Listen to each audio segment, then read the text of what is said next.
আসসালামু আলাইকুম। নাসির উদ্দিন পাটোয়ারি ও সন্ত্রাসের উৎপত্তিস্থল কি ঝিনাইদহবাসী রাগ করিলাম? রাগ করলেও একটু ধৈর্য ধরে শুনতে হবে। স্বাধীনতা পরবর্তী বাংলাদেশের অবৈধ অস্ত্রধারী এবং অবৈধ অস্ত্রের ব্যবহারে যতগুলো অবৈধ আন্ডারগ্রাউন্ড সন্ত্রাসী কর্মকাণ্ডের মধ্য দিয়ে রাজনীতিতে প্রবেশ করতে চেয়েছিল বা রাজনৈতিকভাবে প্রতিষ্ঠিত হতে চেয়েছিল, যে সমস্ত সন্ত্রাসী সংগঠনগুলো যেমন জাসদ, ইনুর, কমিউনিস্ট, সর্বহারা, হক, পূর্ব বাংলা কমিউনিস্ট পার্টি, এই ধরনের বিভিন্ন নামে অস্ত্রের এত ভয়াবহ ঝনঝনানি এবং সন্ত্রাসের এমন একটি স্বর্গরাজ্য ঝিনাইদহ অঞ্চল দিয়ে গড়ে উঠেছিল যে মানুষ হত্যা এবং পশু হত্যার ভিতরে কোনো পার্থক্য ছিল না।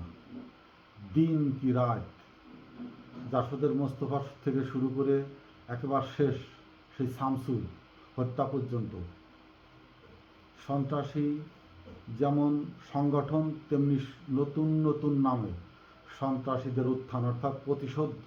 যারা নিহত হচ্ছে, নির্যাতিত হচ্ছে, তারা নিজেরা আবার অস্ত্র সংগ্রহ করে সংগঠন করে যে কোনো একটি নামে আবার একটি সন্ত্রাসী সংগঠন রাজনৈতিক প্রেক্ষাপটে রাজনৈতিক নাম প্রতিষ্ঠিত করে তারা রাজনৈতিকভাবে নিজেদেরকে ইস্টাবলিশ করার জন্য ঝিনাইদহকে সর্বোচ্চভাবে গ্রাস করে খেয়েছিল।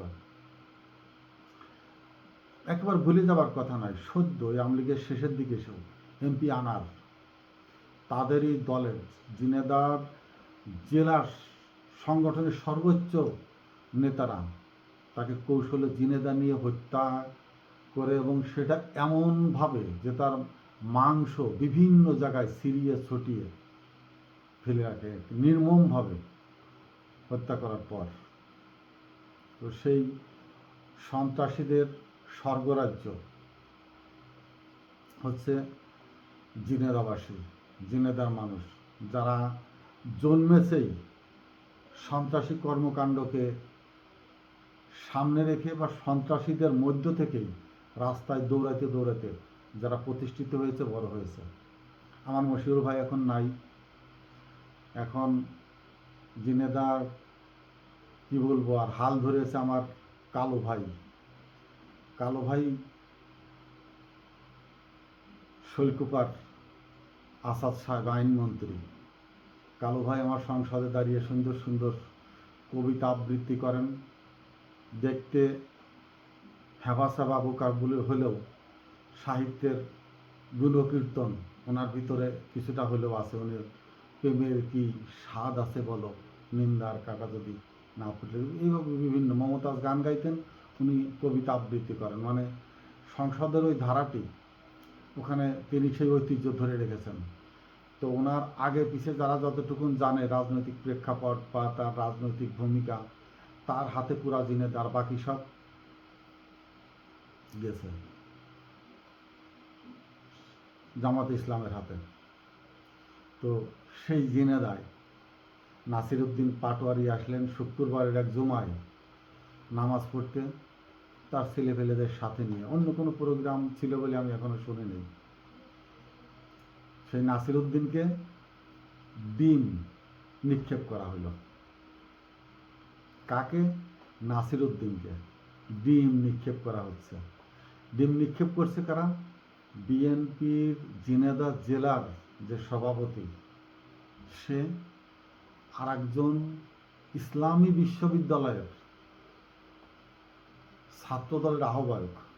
তো ওনার নাম সাহেব নাকি যেন আমি দেখলাম, এটা সাক্ষাৎকারও দেখলাম। আমার কাছে মনে হলো ওনার বয়স মিনিমাম 55-55 কম না, তত দূর হতে পারে। তো তিনি ইসলামী বিশ্ববিদ্যালয়ের ছাত্র দলের আহ্বায়ক, বয়স যদি মিনিমাম 50 হয়, তো 50 বছর। ইসলামী বিশ্ববিদ্যালয়ের যারা শিক্ষক বিভিন্ন সাবজেক্টের, তাদেরও বয়স সর্বোচ্চ 45-50, এবং পেনশনের যাওয়ার অবস্থার ভিতরে। তো সে কোন ধরনের ছাত্র, এটা নিয়েই তো আগে প্রশ্ন ওঠা উচিত। এবং জিনেদারটাও দেখলাম, জিনেদার ছাত্র দলের যিনি নাকি সভাপতি বা আহ্বায়ক হয়েছেন, তাদের বয়স বা আনুপাতিক গোয়ার দেখলাম আমি।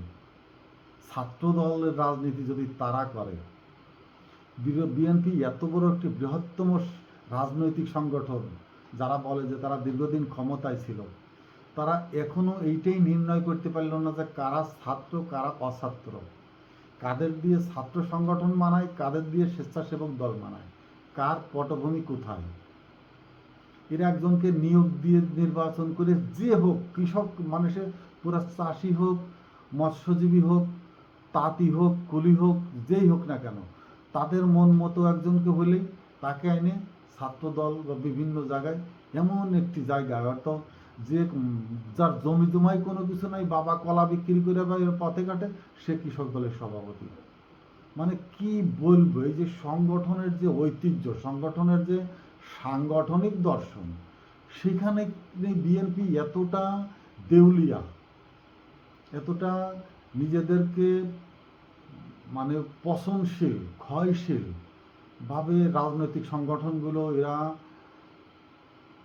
প্রতিষ্ঠিত করে বা রাজনৈতিক সংগঠনগুলো সাংগঠনিকভাবে গড়তে চায়, একেবারেই এদের ইচ্ছা মতো। তার ভিতরে কাকে কোথায় কোন উপযুক্ত ভিত্তিতে দেবে, এই ধরনের কোনো চিন্তা চেতনা দর্শন এদের ভিতরে যদি বিন্দু মাত্র থাকে, যাক, যেটা হলো সেই দাদা চাচা খালুদের দেশে ছাত্র দলের আহ্বায়ক করে, তো নাসির উদ্দিন পাটোয়ারিকে একটি ডিম মারতে হবে।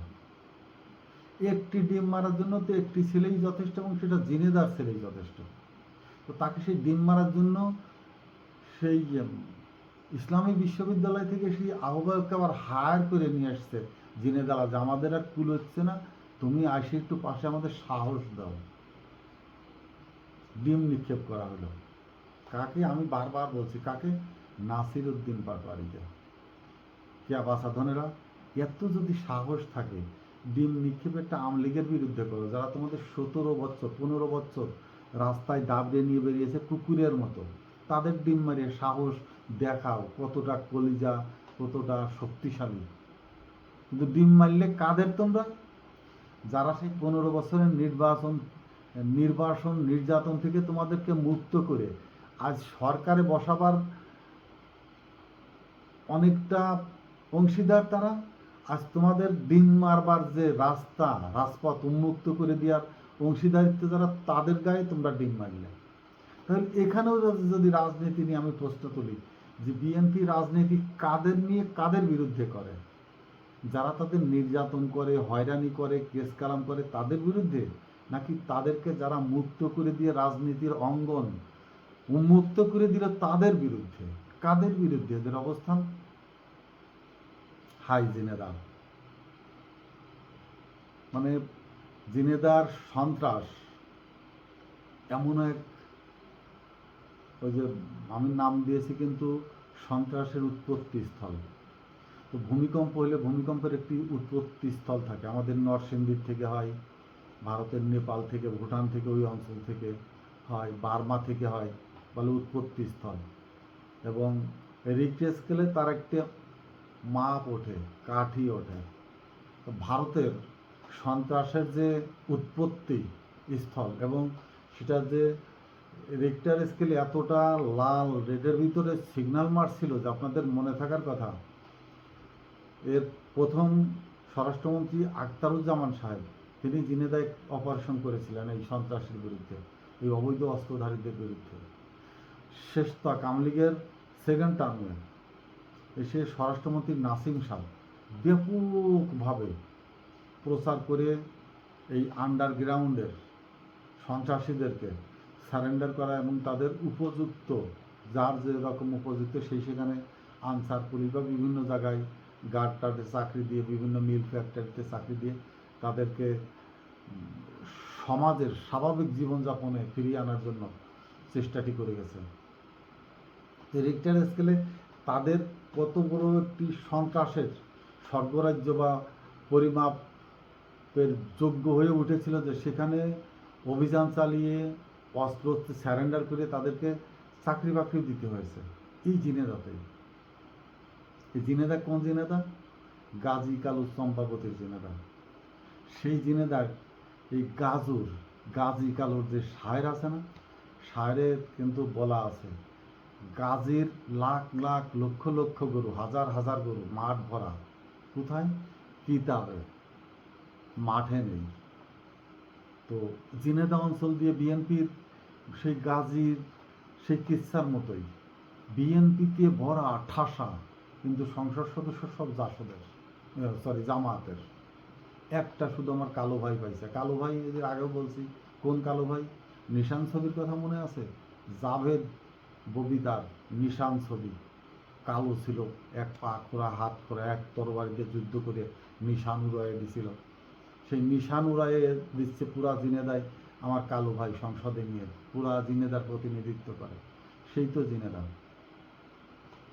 রাজনীতিতে একটু জিনিস ভাবুন, যত বড় সুনামধন্যই হোক, যত বড় ক্ষমতাশালী লোক হোক, সে যদি আপনার জেলাতে আসে, এসে তার মতো করে নামাজ কালাম পড়ুক, তার মতো করে সে যদি এবার পথ মেপে চলে যায়, একটি পাখিও যদি এই তারের তেউরে ওই তারে না বসে, এই ডালের তেউরে ওই ডালে না বসে, এর ছাদ থেকে ও ছাদে না যায়, কেউ না যায়, যাবার পরে যদি জানে যে অমুক আসছিল চলে গেছে, তাহলে কি সে তাকে হাইলাইটস করা হলো বা বড় করা হলো, কোনো কিছু করা হলো? কিছুই খোলে না কিন্তু। অর্থাৎ তাকে কৌশলে আরও এমনভাবে নীরবে আসা এবং যাওয়ার সিস্টেম করে দেওয়া হলো, কেউ জানলই না যে এত বড় একটি ক্ষমতাশালী লোক আসছিল। কিন্তু ঢাকার থেকে যদি একটি পচা শামুকও আসে, যে কোনো জায়গায় আসে, এবং সেই পচা শামুকটি ঘিরে যদি ভয়ে আতঙ্কে তার উপরে মারতে উদ্যত হয়, পচা ডিম মারে, স্যান্ডেল ছুঁড়ে মারছে, এ করছে ও করছে, সেগুলো আবার মিডিয়াতে আসছে, সোশ্যাল মিডিয়াতে সরিয়ে আসছে। অর্থাৎ সে যতটুকু না, তার থেকে আরও অধিক গুণ ক্ষমতাশালী, প্রভাবশালী এমন একটি রাজনৈতিক নেতা হিসাবে তাকে প্রতিষ্ঠিত করে দিল জিনেদা, যে নাসিরউদ্দিন পাটোয়ারি কি না কি যেন। কিন্তু এসে যদি ঘুরে চলে যেতেন তখন কলা দেখাতে পারতেন। কিন্তু এখন আসলেন পুরা জেলা সহ সেই ইবির ছাত্র দলের আহ্বায়ক সহ পুরা শক্তি নাসিরউদ্দিনের বিরুদ্ধে ক্ষয় করে এটা প্রমাণ করে দিলেন যে পুরা জিনেদা শক্তি ব্যয় করতে হয়েছে এক নাসিরউদ্দিনকে প্রতিহত করতে এবং একটা ডিম মারার জন্য। রাজনীতিতে বড় হলে কে তাহলে? রাজনীতিতে প্রতিহিংসা বা ওই জ্বালা নিজের পুরানি বাদ দিয়ে নাসিরউদ্দিনদের মতো একটি ছেলে, ভাই বাছাধনেরা তোমাদের দলের ভিতরে তৈরি করো না। জুলাইয়ের সেই গণ উত্তোলনের সময়, জুলাইয়ের সেই গণ যে স্রোত, সেই স্রোতের সময় যখন উত্তাল ছিল মিছিল, বিপ্লব, অভ্যুত্থানের যে জনস্রোত, তার ভিতরে তোমরা যারা জিনেদারতে ডিম মারলে, যদি নাসিরউদ্দিন পাটোয়ারির সাথে কথা বলতে চাইতো, কথা বলা কেন, তার মিছিলের কোনো অংশের ভিতরেই তো তোমাদের ঢোকার মতো সাহস ছিল না। নাসিরউদ্দিন পাটোয়ারি কোন লেভেলের, কোন জায়গার, কোন ছেলে? ও আব্বাস মিয়াকে বলতে পারে চান্দা আব্বাস। তোমাদের জিনেদায় যত ধরনের অপকর্ম হয় দলের ভিতরে বা যেখানেই হোক, বুক ফুলাই একটা কথা বলতে পারবা? সেই ধরনের হ্যাডাম আছে তোমাদের? নাসিরউদ্দিনের সাথে বিট্রে করতে গেলে নিজেদের দলের ভিতরে একজন নাসিরউদ্দিন তৈরি করতো, পয়দা করতো, দেখাও তো, যাকে নাসিরউদ্দিন পাটোয়ারি নিজে চেনবে, জানবে তার সম্বন্ধে।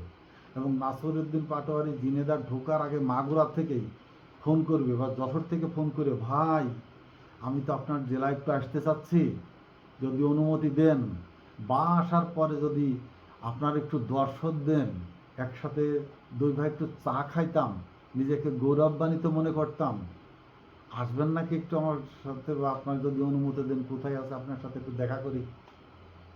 সেইটা হয়তো ক্রেডিট, সেটা হয়তো উদীয়মান কোনো রাজনৈতিক চরিত্র রূপায়ণ, সেটা হয়তো সমমানের রাজনীতির মাঠটা হয়তো সেইখানে।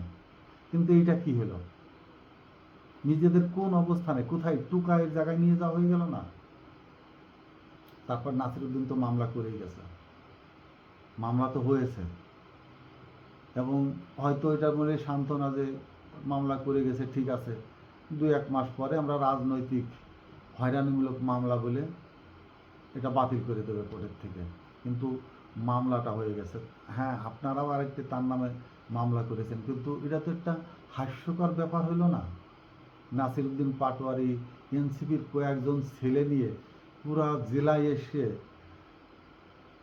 একটি টিক্কা মেরে দিয়ে চলে গেল, আর আপনারা একটি ডিম ছুঁড়ে মারলেন তার বিপক্ষে। অস্ত্র, কেউ বলছে অস্ত্র প্রদর্শন করা হয়েছে, আবার সেই ছেলেটা দেখলাম বলছে কিসের কথা নাকি, গোলটি নাকি, বলছে সেটা অস্ত্র ছিল না। যাক, যদি অস্ত্র উদ্ধত করা হতো, উঁচু করা হতো, তাহলে মানে বিএনপির রাজনীতির যে বর্তমান অবস্থান, তার থেকে কোথায় কোন পর্যায়ে নেমে আসতো আল্লাহ মাহবুব জানেন। কিন্তু যেটুকুই করা হলো, একটি দল, তার দল ক্ষমতায়, বিএনপি ক্ষমতায়, সেই ক্ষমতা থাকার পরে একজন আন্দোলনী নেতা, এটা তো বিপ্লবী নেতা, যখন ইতিহাস লেখা হবে, আমরা এখন বুঝছি না কি হচ্ছে, কি হয়ে গেছে, আমরা এর মূল্যায়নটা জানছি না, বুঝছি না। কিন্তু যেটুক নাসিরউদ্দিন পাটোয়ারিরা যা করে গেল শত বৎসর পরে, আমরা যখন এখনো পড়ি না যে শরীয়তপুরের শরীয়ত সাহেব কীভাবে বিপ্লব করেছে, বা কৃষি বিপ্লব, সন্ন্যাসী বিপ্লব, বিভিন্ন জায়গায় হাজি দানেশরা, হাজি সাহেবরা কীভাবে বিপ্লব করে গেছে এদেশে ইংরেজদের বিরুদ্ধে। আমরা এখন ইতিহাস যখন জানতে চাই, পড়তে চাই অতীত, তখন 100-200 বছর পরে এই জিনিসগুলো তখনকার জেনারেশনরা পড়তে যাবে, জানতে যাবে, তখন এই নাসিরউদ্দিন পাটোয়ারিদের নাম সেখানে লেখা থাকবে যে বিপ্লবীর প্রথম সারির মহানায়ক ছিল কারা।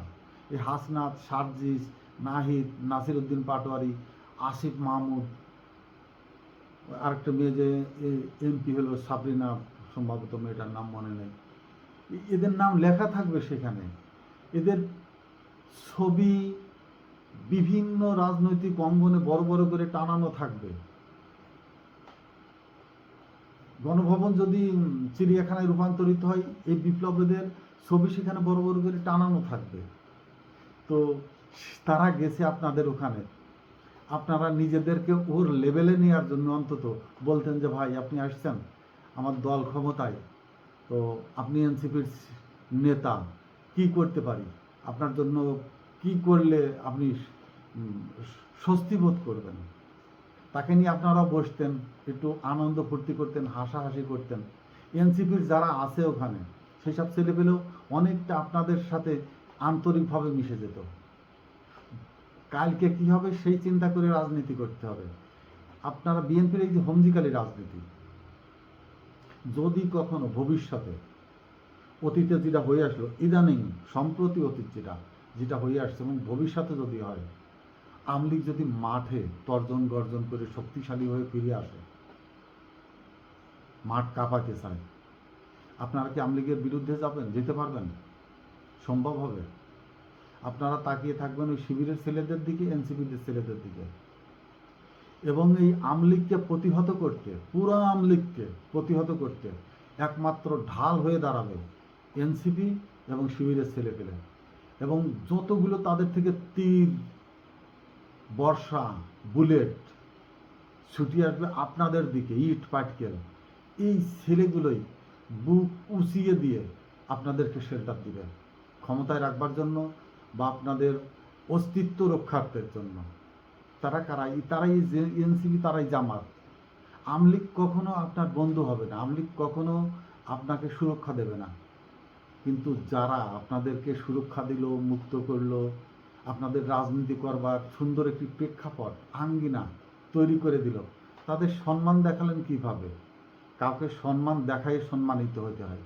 যে দুইজন ছাত্র আহ্বায়কের কথা বলা হচ্ছে, তারা যদি নাসিরউদ্দিন পাটোয়ারির সাথে বসে কথা বলতেন এবং সেইটা যদি সোশ্যাল মিডিয়ায় আসতো, নিজেদেরকে অন্তত এটুকু দেখাইতে পারতেন যে নাসিরউদ্দিন পাটোয়ারি ভবিষ্যৎ রাজনীতিতে, যে নাসিরউদ্দিন পাটোয়ারি দিনেদা আসছিল আমাদের সাথে দেখা করে গেছে, গৌরববোধ করার কথা ছিল। কিন্তু এখন যেটা হলো, যেটা করে রাখলেন, অভ্যন্তরীণ যে দূরত্বটা বাড়িয়ে রাখলেন, সেই গ্যাপ কিভাবে পূরণ হবে? রাজনীতি মাথার খেলা। সিনাউতাত্ত্বিক রাজনীতি, সিনাউ দিয়ে মারামারি করে সেই রাজনীতির প্রেক্ষাপট পচন হয়ে গেছে, পচে গেছে, গন্ধ হয়ে দুর্গন্ধ ছড়িয়ে দিয়েছে জুলাই আগস্টের অভ্যুত্থান। আসছে মেধাবীদের রাজনীতি, মেধাভিত্তিক রাজনীতি, আসছে চৌকস যুবকদের রাজনীতি, আসছে ইন্টেলেকচুয়াল ইন্টেলিজেন্সের পলিটিক্স। আপনাদের ওই ইট মারা, ডিম মারা, এই যে আওয়ামী লীগের মন্ত্রীদের কোর্টে নেওয়ার সময় ডিম টিম মারত বা এখনও যাদেরকে নিক্ষেপ করে, এরা কারা? কোনো বিএনপি ছেলে পেলে যায়? এনসিপি অথবা শিবিরের ছেলে অথবা যে কোনো জুলাই যোদ্ধা, তারা যায়। নিজের এলাকার ভিতরে পেলেন আর একটা ডিম মেরে দিয়ে গৌরববোধ করছেন। সেই বানাবাড়ি করে গৌরববোধ করে বা ঢাকা হাইকমান্ডকে জানানো যে এনসিপি আসছিল, আমরা এই করে ছেড়ে দিছি। সুশীল সমাজ, সভ্য সমাজ, শিক্ষিত মেধাবী মানুষগুলো এতে লজ্জাবোধ করে, লজ্জিত হয়। এই যে কুলঙ্গারিতার প্রকাশ করা, নিজেদেরকে অজ্ঞতা, মূর্খতার ভিতরে ঠেলে দেওয়া, অর্থাৎ ছাত্রদল কাদের সংগঠন? ছাত্রদল শিক্ষিত জ্ঞানী সবচেয়ে মেধাবী ছেলেপেলেদের একটি সংগঠন। শিবিরকে দেখেন না, সেখানে ভদ্রতা, নম্রতা এবং সেখানে পারস্পরিক সহমর্মিতা, পারস্পরিক সহযোগিতা, পারস্পরিক আত্মার আত্মিকতা দিয়ে রাজনীতির স্বাবলম্বী হওয়ার পর জায়গায় হলো ছাত্রদলের কার্যকলাপে থাকা উচিত। ডিম মারবে কারা? ফুটপাতের টুকাই, বিচ্ছু, ইঁদুর, কুকুর, শিরাল, বিড়াল, তাদের, যাদের কোনো শিষ্টাচারিতা বোধ নেই, যাদের কোনো নিজস্ব স্বকীয়তা সম্মান বোধ নেই, তারা দৌড়ে যায় একটা পচা ডিম ধরতে পারে। আপনি ছাত্রদল, আপনার পরিমাপ থাকার কথা, আপনার পরিচ্ছন্নতা, পরিপাটি, ক্লিন ইমেজের একটি স্বচ্ছ যে ছাত্রর যে আদর্শ, সেটা আপনার ভিতরে যদি বিরাজমান না হয়, আপনার ভিতরে যদি সন্ত্রাসী কর্মকাণ্ড ফুটে ওঠে, সন্ত্রাসী মারামারি, রক্তের রাজনীতির ভিতরে আপনারা যদি নিজেদেরকে সেই ধাপে ঠেলে নিয়ে যান,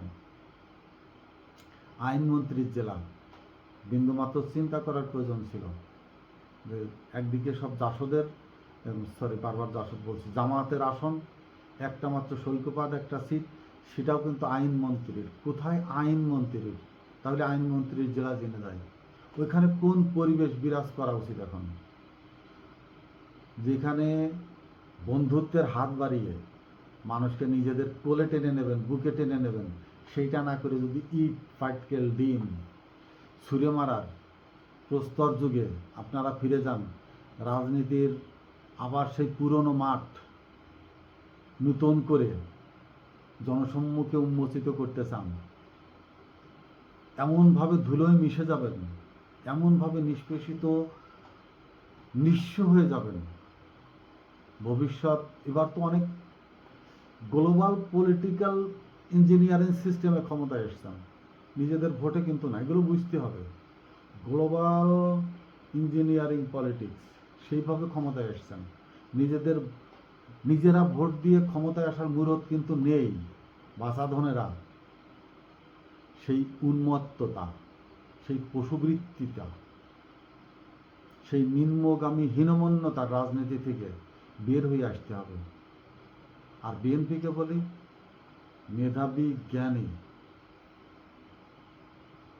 ভদ্র, নম্রতায় যাদেরকে মানুষ আকৃষ্ট করতে পারে, সেই ধরনের ছেলেদের দিয়ে সংগঠন করা, যাদেরকে দেখলে মানুষ বয়স দেখবে না, তার আদর্শ, তার চারিত্রিক গুণাবলী, চরিত্রের মধ্যে থাকা তার ব্যবহারিক গুণাবলী দেখে আমার মতো একজন বুড়া উঠে দাঁড়িয়ে বলবে, বাবা ভালো আছো তুমি? সেই পরিবেশ তৈরি করার জায়গা করতে হবে। তা না হলে সন্ত্রাসী মুভমেন্ট দিয়ে ক্ষমতায় আসা সহজ, ক্ষমতা থেকে সম্মানের সাথে বিদায় নেওয়া খুব কঠিন ব্যাপার।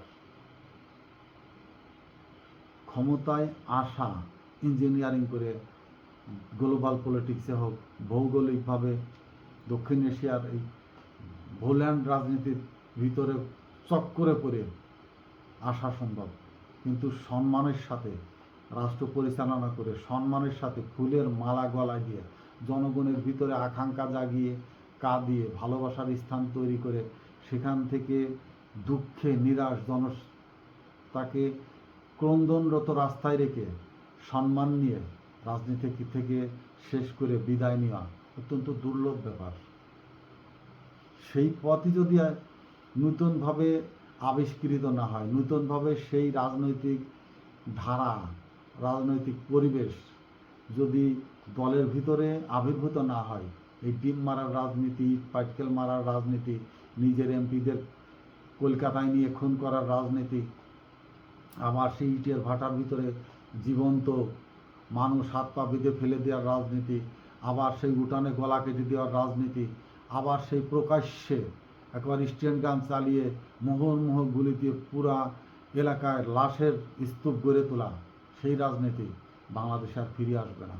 এবং যারা এই ধারায় আবার ফিরে আসতে চাবে, নূতন যে একটি ইয়াং জেনারেশন, নূতন যে জনগণের একটি রাজনৈতিক সেন্টিমেন্ট আবির্ভূত হয়েছে বা তৈরি হয়েছে, যে প্রেক্ষাপট বাংলাদেশের উদীয়মান ইয়াং জেনারেশনের ভিতরে উদ্ভাসিত হচ্ছে, তার থেকে অনেক গ্যাপ সৃষ্টি হয়ে গেছে এই অদ্যাবধির ভিতরে। এই গ্যাপকে ক্লোজ করে যদি রাজনৈতিক দর্শন নিয়ে বিএনপি পুনঃসংগঠিত না হয়ে রাজনীতির মাঠে বা ক্ষেত্রে না থাকে, সম্মানের সাথে বিদায় নেওয়া খুব দুষ্কর হয়ে পড়বে।